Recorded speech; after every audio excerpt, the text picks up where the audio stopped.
বৈষ্ণব ধর্মাবলম্বীদের অন্যতম গুরুত্বপূর্ণ ধর্মীয় আচার স্নানযাত্রা উপলক্ষে সোমবার ভোর থেকেই উৎসবের আবহ তৈরি হয়েছে নদিয়ার রাজাপুর জগন্নাথ মন্দিরে।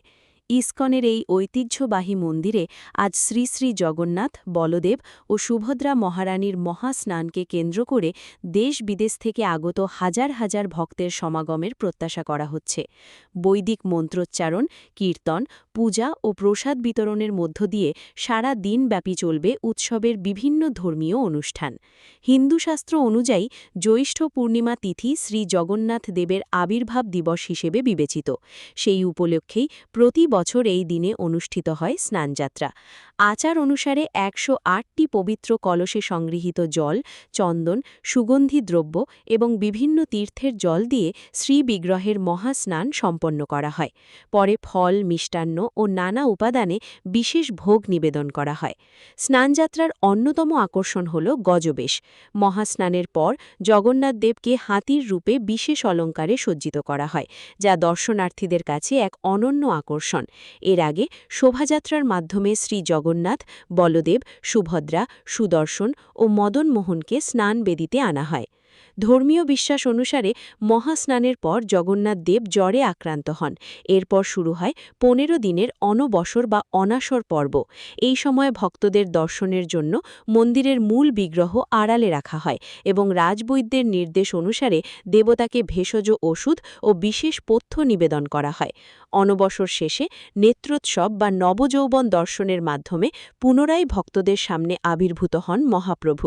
এরপরই শুরু হয় বহুল প্রতীক্ষিত রথযাত্রার প্রস্তুতি।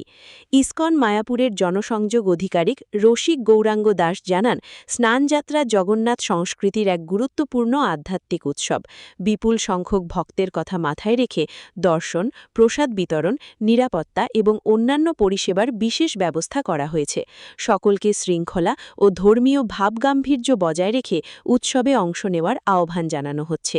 মন্দির সূত্রে জানা গিয়েছে, মঙ্গলবার ৩ জুন থেকে মঙ্গলবার ১৪ জুলাই পর্যন্ত অনবসর পর্ব চলবে। এই সময় রাজাপুর জগন্নাথ মন্দিরে সাধারণ দর্শন বন্ধ থাকবে। অনবসর শেষে নবযৌবন দর্শনের মাধ্যমে পুনরায় ভক্তদের জন্য খুলে দেওয়া হবে মন্দিরের দ্বার। এরপরই শুরু হবে জগন্নাথ দেবের বার্ষিক রথযাত্রা উৎসবের আনুষ্ঠানিক প্রস্তুতি। আজ শুভ স্নানযাত্রা মহামহোৎসব ইস্কনের শাখা কেন্দ্র রাজাপুর জগন্নাথ মন্দির সহ বিশ্বব্যাপী বিভিন্ন মন্দিরে পালন করা হচ্ছে। ভগবান জগন্নাথ দেব তিনি এই দিনেই মর্ত্যধামে আবির্ভূত হয়েছিলেন এবং সেই উপলক্ষেই এই স্নানযাত্রা মহামহোৎসব ইস্কনের শাখা কেন্দ্র জগন্নাথ মন্দির, সেখানে জাতি, ধর্ম, বর্ণ নির্বিশেষে সকলেই সমবেত হন এই উৎসবে স্নানযাত্রায় অংশগ্রহণ করার জন্য।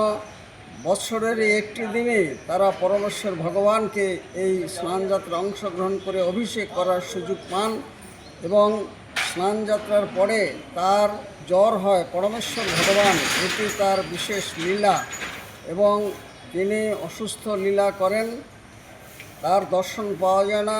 এবছর ৩০ তারিখ থেকে ৩০শে জুন থেকে ১৪ জুলাই পর্যন্ত জগন্নাথ মন্দির বন্ধ থাকবে সর্বসাধারণের জন্য এবং তিনি পুনরায় ১৬ই জুলাই আবার রথারূঢ় হয়ে তিনি মহাসমারোহে তিনি গমন করবেন।